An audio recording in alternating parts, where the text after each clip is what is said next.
हरे कृष्णा, जय श्री शंभु। प्रिय श्रोताओं, आप सभी को कार्तिक पूर्णिमा की हार्दिक शुभकामनाएं। आप सभी पर भगवान विष्णु और माता लक्ष्मी की कृपा सदा सर्वदा बनी रहे। कार्तिक मास की पूर्णिमा बेहद ही खास है। धार्मिक ग्रंथों के अनुसार इस दिन स्नान दान और दीप दान करने का विशेष महत्व होता है। माना जाता है कि ऐसा करने से समस्त पापों का नाश हो जाता है और मोक्ष की प्राप्ति हो जाती है। कार्तिक पूर्णिमा न केवल विष्णु भक्तों के लिए महत्वपूर्ण है, यह सभी के लिए महत्वपूर्ण है। माना जाता है कि भगवान विष्णु इस दिन मत्स्य अवतार यानी कि भगवान विष्णु का प्रथम अवतार इसी दिन हुआ था।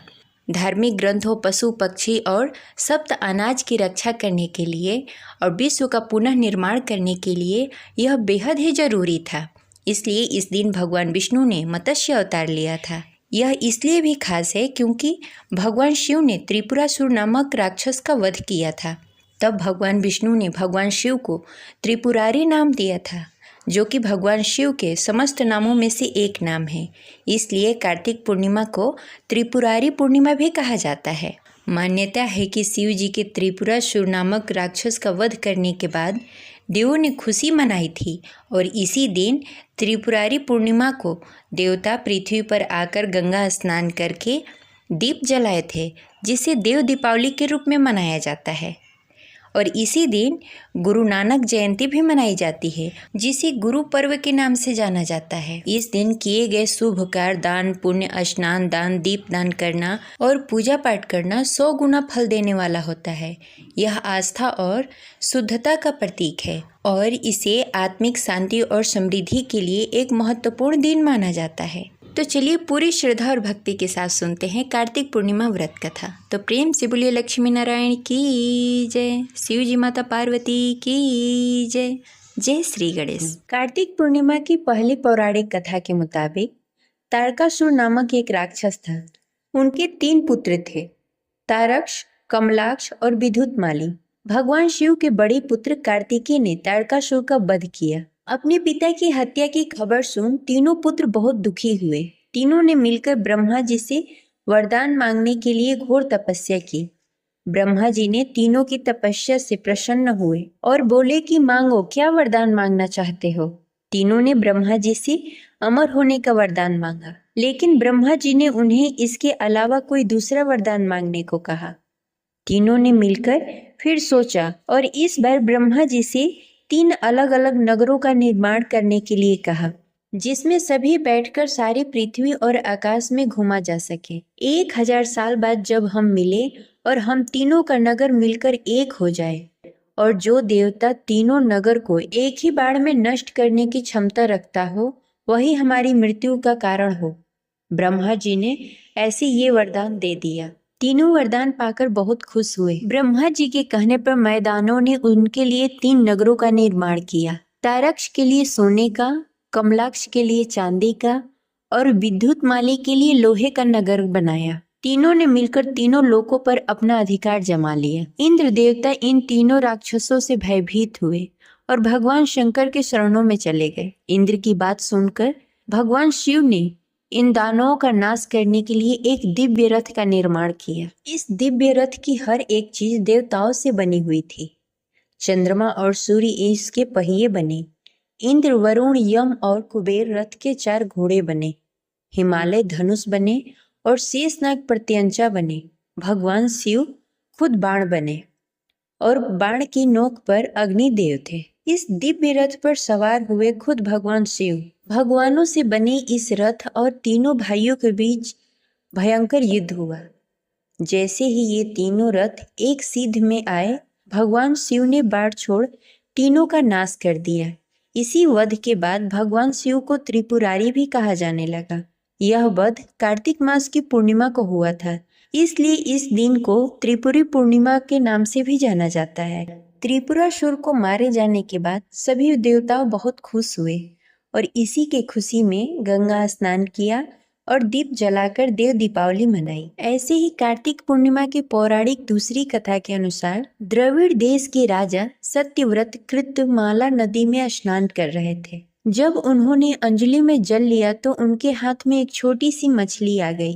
राजा ने मछली को पुनः जल में छोड़ दिया। छोड़ते ही मछली ने कहा, राजा, नदी में बड़े बड़े जीव छोटी मछलियों को खा जाते हैं, मुझे भी कोई मारकर खा जाएगा, कृपा करके मेरी प्राणों की रक्षा करें। यह सुनकर राजा को बड़ा आश्चर्य हुआ। उन्होंने मछली को अपने कमंडल में डाल लिया, लेकिन एक रात में मछली का शरीर इतना बड़ा हो गया कि कमंडल छोटा पड़ने लगा। तब राजा ने मछली को निकाल के मटके में डाल दिया। वहां भी मछली एक रात में बड़ी हो गई। राजा ने मछली को निकालकर अपने सरोवर में डाल दिया। अब वह निश्चिंत थे कि सरोवर में वह सुविधापूर्ण तरीके से रहेगी, लेकिन एक ही रात में मछली के लिए सरोवर भी छोटा पड़ने लगा। यह देखकर राजा को घोर आश्चर्य हुआ। तब राजा समझ गए कि यह कोई साधारण मछली नहीं है। उन्होंने उस मछली के समक्ष हाथ जोड़कर कहा कि मैं जान गया हूँ कि निश्चय ही आप कोई महान आत्मा हैं। यदि यह बात सत्य है तो कृपा करके बताएं कि आप मत्स्य का रूप क्यों धारण किया है। तब राजा सत्यव्रत के समक्ष भगवान विष्णु ने प्रकट होकर कहा कि हे राजन, हयग्रीव नामक दैत्य ने वेदों को चुरा लिया है। जगत में चारों ओर अज्ञान और अधर्म का अंधकार फैल रहा है। मैं हयग्रीव को मारने के लिए हयग्रीव का रूप धारण करूंगा। आज से 7वें दिन भूमि जल प्रलय से समुद्र में डूब जाएगी। तब तक तुम एक नौका बना लो और समस्त प्राणियों के सूक्ष्म शरीर तथा सब प्रकार के बीज लेकर सप्त ऋषियों के साथ एक नौका पर बैठ जाओ। प्रचंड आंधी के कारण जब नौका डगमगाने लगेगी तब मैं मत्स्य रूप में तुम सबको बचाऊंगा। तुम लोग नाव को मेरी सींग में बांध देना। तब प्रलय के अंत तक मैं तुम्हारी नाव को खींचता रहूंगा। उस समय भगवान मत्स्य ने नौका को हिमालय की चोटी से बांध दिया। उस चोटी को नौका बंध कहा जाता है। प्रलय का प्रकोप शांत होने पर भगवान विष्णु ने हयग्रीव का वध करके उनसे वेद छीनकर ब्राह्मणों को पुनः दे दिया। भगवान ने प्रलय समाप्त होने पर राजा सत्यव्रत को वेद का ज्ञान वापस दिया। राजा सत्यव्रत ज्ञान विज्ञान से युक्त होकर वह वस्त मनु कहलाए। उक्त नौका में जो बच गए थे उन्हीं से संसार में जीवन चला। उल्लेख है कि हयग्रीव अवतार में भगवान विष्णु की गर्दन और मुख घोड़े के समान थे। ये रही आज की कथा। आशा करते हैं आपको अच्छी लगी होगी। चलिए सुनते हैं कार्तिक पूर्णिमा व्रत कथा। पौराणिक कथा के अनुसार द्वापर युग में एक बार माता यशोदा ने अपने पुत्र भगवान श्री कृष्ण से कहा, हे कृष्ण, तुम संसार के रचयिता और पालनहार हो। आज मुझे कोई ऐसा उपाय बताओ जिसे करने से स्त्रियों को सौभाग्य की प्राप्ति हो, साथ ही उसकी सभी मनोकामनाएं पूर्ण हो जाए। तब भगवान श्री कृष्ण ने कहा, हे माता, तुमने अति सुंदर प्रश्न किया है। मैं तुमसे ऐसे ही व्रत को सविस्तार कहता हूँ। ध्यान पूर्वक सुनो। सौभाग्य की प्राप्ति के लिए स्त्रियों को 32 पूर्णमासी का व्रत करना चाहिए।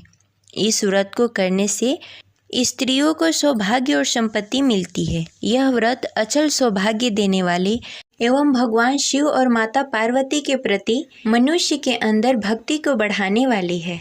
यशोदा जी कहने लगी, हे कृष्ण, सर्वप्रथम इस व्रत को मृत्युलोक में किसने किया था? इसके विषय में विस्तार पूर्वक बताओ।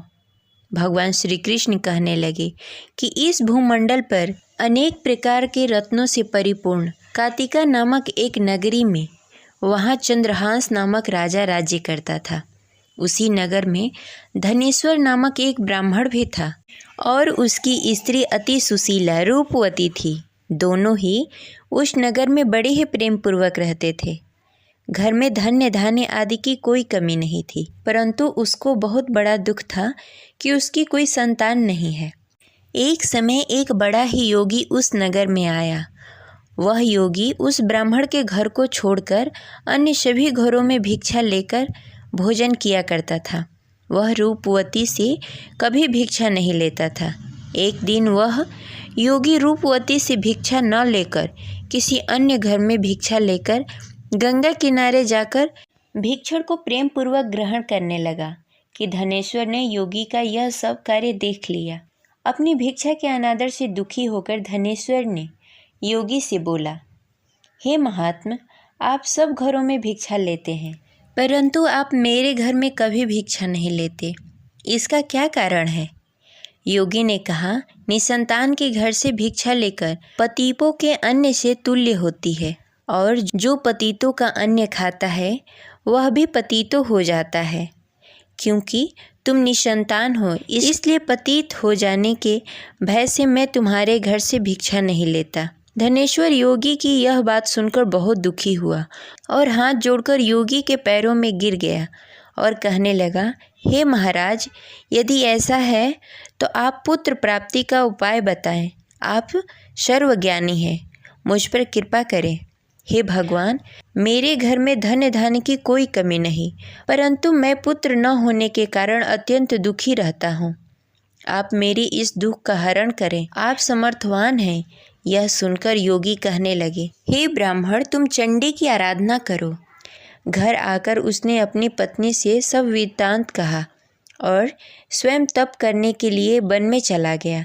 वन में जाकर उसने चंडी की उपासना की और उपवास किए। चंडी ने 16वें दिन उसको स्वप्न में दर्शन दिया और कहा, हे धनेश्वर, जा, तेरे घर में पुत्र होगा, परंतु वह 16 वर्ष की आयु में मृत्यु को प्राप्त हो जाएगा। यदि तुम दोनों पति पत्नी 32 पूर्णमासी का व्रत विधि विधान पूर्वक करोगे तो वह दीर्घायु हो जाएगा। जितनी तुम्हारी सामर्थ्य हो, आटे के दिए बनाकर शिव जी भगवान का पूजन करना, परंतु पूर्णमासी का व्रत 32 होने चाहिए। प्रातःकाल होने पर इस स्थान के समीप तुम्हें एक आम का वृक्ष दिखाई देगा। उस पर चढ़कर एक फल तोड़कर शीघ्र ही अपने घर चले जाना और अपनी पत्नी से सब वेदांत कहना। ऋतु स्नान के पश्चात वह स्वच्छ होकर श्री शंकर भगवान का ध्यान करके उस फल को खा लेगी। भगवान शिव की कृपा से उसे गर्भ हो जाएगा। जब वो ब्राह्मण प्रातःकाल उठा, उस स्थान पर एक वृक्ष उगा हुआ था जिस पर एक अत्यंत सुंदर आम का फल लगा हुआ था। उस ब्राह्मण ने उस आम के वृक्ष पर चढ़कर फल को तोड़ने का प्रयत्न किया, परंतु वृक्ष पर कई बार प्रयत्न करने पर भी वह चढ़ नहीं पाया। तब वह ब्राह्मण को बहुत चिंता हुई। तब विघ्न विनाशक श्री गणेश भगवान की वंदना करने लगा। हे दयानिधि, अपने भक्तों को विघ्नों का नाश करके उसके मंगल कार्य को करने वाले, दुखों का नाश करने वाले, रिद्धि सिद्धि प्रदान करने वाले, आप मुझ पर कृपा करके इतना बल दें कि मैं अपने मनोरथ को पूरा कर सकूं। इस प्रकार गणेश जी की प्रार्थना करने पर उसकी कृपा से धनेश्वर वृक्ष पर चढ़ गया और उसने सुंदर आम का फल तोड़ लिया। और धनेश्वर ने सोचा, जो वरदान से फल मिला था वो यही है और कोई फल दिखाई नहीं दे रहा। उस धनेश्वर ब्राह्मण ने जल्दी से घर जाकर अपनी पत्नी को वह फल दे दिया और उसकी पत्नी ने अपने पति के कहे अनुसार उस फल को खा लिया और गर्भवती हो गई। देवी जी की असीम कृपा से उसे एक अत्यंत सुंदर पुत्र प्राप्त हुआ, जिसका नाम उन्होंने देवीदास रखा। माता पिता के हर्ष और शोक के साथ वह बालक शुक्ल पक्ष की चंद्रमा की भांति अपने पिता के घर में बड़ा होने लगा। वह बालक अति सुंदर, विद्वान और बहुत ही पढ़ने में निपुण हो गया। दुर्गा जी के आज्ञानुसार उसको 32 पूर्णमासी का व्रत रखना आरंभ कर दिया, जिससे उसका पुत्र बड़ी आयु वाला हो जाए।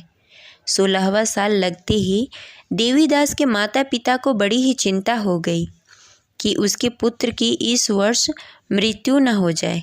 इसलिए उन्होंने अपने मन में विचार किया कि यदि यह दुर्घटना उसके सामने हो गई तो वो कैसे सहन कर पाएंगे। इसलिए उन्होंने देवीदास के मामा को बुलाया और कहा, हमारी एक बहुत बड़ी इच्छा है कि देवीदास 1 साल के लिए काशी में जाकर विद्या अध्ययन करे और उसको अकेला भी नहीं छोड़ना चाहिए, इसलिए साथ में तुम चले जाओ और 1 वर्ष के पश्चात उसको वापस लेकर आना। सब प्रबंध करने के पश्चात उसके माता पिता ने काशी जाने के लिए देवीदास को एक घोड़े पर बैठाकर उसके मामा के साथ भेज दिया, परंतु यह बात उसके मामा या किसी और को नहीं बताई। धनेश्वर तथा उसकी पत्नी ने अपने पुत्र के मंगल कामना तथा दीर्घायु के लिए भगवती दुर्गा की आराधना करना शुरू कर दिया। पूर्णमासी का व्रत करना आरंभ कर दिया। इस प्रकार बराबर 32 पूर्णमासी व्रत किया। उन्होंने पूरी श्रद्धा और भक्ति के साथ पूरा व्रत कर लिया। कुछ समय पश्चात एक दिन वह मामा और भांजा रात बिताने के लिए किसी गांव में ठहरे हुए थे। उस दिन उस नगर में ब्राह्मण के अत्यंत सुंदर, सुशील और रूपवती कन्या का विवाह होने वाला था। जिस धर्मशाला के अंदर वर और उसके बाराती ठहरे हुए थे, उसी धर्मशाला के अंदर देवीदास और उसके मामा भी ठहरे हुए थे। उधर कन्या को तेल आदि चढ़ने के बाद जब लग्न का समय आया तो वर की तबीयत खराब हो गई। वर के पिता ने अपने परिवार वालों से विचार विमर्श करके कहा कि देवीदास मेरे पुत्र जैसा ही है, मैं उसके साथ लग्न करा दूं और बाद में बाकी सारे काम मेरे बेटे के साथ पूरे हो जाएंगे। ऐसा करने के बाद वर के पिता ने देवीदास को मांगने के लिए उसके मामा के पास गए और उन्हें सारी बात बताई। मामा ने कहा कि कन्यादान में जो कुछ भी मिलेगा वो हमें दे दिया जाए। वर के पिता ने बात स्वीकार कर ली। इसके बाद देवीदास का विवाह कन्या के साथ संपन्न हो गया। इसके बाद वह अपने पत्नी के साथ भोजन न कर सका और मन में विचार करने लगा, न जाने यह किसकी पत्नी होगी। यह सोचकर उसकी आंखों से आंसू आ गए। तब वधू ने पूछा कि क्या बात है, आप उदास क्यों हैं? तब उसने सारी बातें पत्नी को बता दी। तब कन्या कहने लगी कि यह ब्रह्म विधान के विपरीत है। आप मेरे पति हैं, मैं आपकी पत्नी रहूंगी, किसी अन्य की कभी नहीं हो सकती।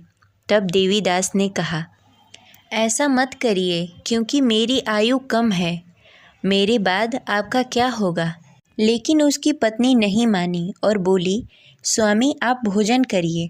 दोनों रात में सोने के लिए चले गए। सुबह देवीदास ने पत्नी को 4 नगों से जड़ी एक अंगूठी दी और एक रुमाल दिया और बोला, हे प्रिय, इसे ले लो, संकेत समझकर स्थिर चित्त हो जाओ। मेरे मरण जीवन के जानने के लिए एक पुष्प वाटिका बना लो, उसमें सुगंधित पुष्पों को उगा लो, उसमें प्रतिदिन जल देना और खेलते कूदते रहना। जिस समय और जिस दिन मेरा प्राण प्राणांत होगा, उस दिन यह पुष्प सूख जाएंगे। जब यह फिर से हरे हो जाएं, तो जान लेना मैं जीवित हूँ। यह समझाकर वह वहाँ से चला गया। इसके बाद जब वर और बाराती मंडप में आए तो कन्या ने उसे देखकर कहा कि ये मेरा पति नहीं है, मेरे पति वह हैं जिनके साथ मेरा रात में विवाह हुआ था। इसके साथ मेरा विवाह नहीं हुआ। अगर यह वही है तो यह बताए कि मैंने इसको क्या दिया, साथ ही कन्यादान के समय आभूषण मिले उसे दिखाए। कन्या की ये बातें सुनकर वह कहने लगा कि मैं यह सब नहीं जानता। इसके बाद सारी बारात भी अपमानित होकर लौट गई। भगवान श्री कृष्ण बोले, हे माता, इस प्रकार देवीदास काशी चला गया। कुछ समय जब बीत गए तो एक सर्प उसको डसने के लिए वहां आया, लेकिन वह उसको काट नहीं पाया, क्योंकि उसकी माता ने पहले ही 32 पूर्णमासी का व्रत कर लिए थे। इसके बाद खुद काल वहां पहुंचा। भगवान की कृपा से तभी वहां माता पार्वती और भगवान गणेश आ गए। देवीदास की मूर्छित दशा को देखकर माता पार्वती ने भगवान शिव से प्रार्थना की कि हे महाराज, इस बालक की माता ने पहले ही 32 पूर्णमासी का व्रत कर लिया है, आप इसको प्राण दान दें। भगवान शिव ने माता पार्वती के कहे अनुसार उसको प्राण दान दे दिया। उधर उसकी पत्नी उसके काल की प्रतीक्षा कर रही थी। उसकी पत्नी ने जाकर देखा कि पुष्प और पत्र दोनों ही नहीं हैं, तो उसको बहुत ही आश्चर्य हुआ और जब उसने देखा कि पुष्प वाटिका फिर से हरी भरी हो गई तो वह समझ गई कि उसका पति जिंदा हो गया है। इसके बाद वह बहुत ही प्रसन्न होकर अपने पिता से कहने लगी कि मेरे पति जीवित हैं, उनको ढूंढिए। जब 16वां वर्ष व्यतीत हो गया तब देवीदास अपने मामा के साथ काशी से चल दिया। इधर उसके पत्नी के परिवार वाले उसे ढूंढने के लिए जा रहे थे कि उन्होंने देखा कि देवीदास और उसका मामा उधर ही आ रहे थे। उसको देखकर उसके ससुराल वाले बहुत ही प्रसन्न हुए और उसे घर लेकर आए। वहाँ सारा नगर इकट्ठा हो गया और कन्या ने भी उसे पहचान लिया। देवीदास ने इसके बाद अपनी पत्नी और मामा को लेकर वहाँ से चल दिया। उसके ससुराल वालों ने भी उसे बहुत सारा धन और दहेज देकर विदा किया। जब वह घर के लिए चल रहा था तो उसके माता पिता को लोगों ने खबर दे दी कि तुम्हारा पुत्र देवीदास और उसकी पत्नी और उसके मामा आ रहे हैं। ऐसा समाचार सुनकर पहले तो उन्हें विश्वास नहीं हुआ, लेकिन जब देवीदास आकर अपने माता पिता का पैर छुआ तो देवीदास के माता पिता ने उसका माथा चूम लिया और दोनों को अपने सीने से लगा लिया। दोनों की आने की खुशी में धनेश्वर ने बहुत सारा धन ब्राह्मणों को दान में दिया और हंसी खुशी रहने लगे। भगवान श्री कृष्ण कहने लगे कि इस तरह धनेश्वर ने 32 पूर्णिमा का व्रत रखकर पुत्र प्राप्त किए। जो भी स्त्री इस व्रत को करती है वह जन्म जन्मांतर तक वैध का दुख नहीं भोगती और सदैव सौभाग्यवती रहती है। यह मेरा वचन है। यह व्रत संतान देने वाला और सभी मनोकामनाएं पूर्ण करने वाला है। ये रही आज की कथा। आपको कैसी लगी कमेंट बॉक्स में ज़रूर बताएं और इस वीडियो को लाइक अवश्य करें। मिलते हैं अगले वीडियो में, तब तक के लिए जय हरि विष्णु।